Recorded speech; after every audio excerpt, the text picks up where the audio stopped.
ბორკილები, რომელიც ვერ მოახერხა პროკურატურამ, რომ ჩემთვის დაედო და იძულებული ვხდები, რომ ეს ბორკილები დავიდო სასამართლოს ეზოში მე თვითონ ჩემი ხელით. როდესაც ბრალი წარმიდგინეს, ბრალის წარდგენის დროს მე ვამბობდი, რომ ბრალი არის უსუსური.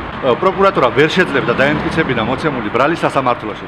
ყველა მტკიცებულება გამოკვლეულია, ფაქტიურად ბრალი დარჩა ბრალად და გრძელდება პოლიტიკური დევნა. და მინდა მივმართო პროკურატურას, რომ ყველაზე მთავარი, რა თქვენ გინდათ, რომ მე პატიმარი ვიყო, ვერ ვიქნები პატიმარი, თუ არ მიეცით მარცხაჯულებას იმის საშუალება, რომ მე გამასამართლო.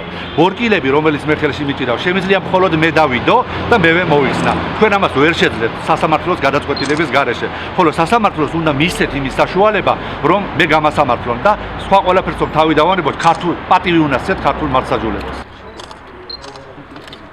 ესეც მეორე. აი ესე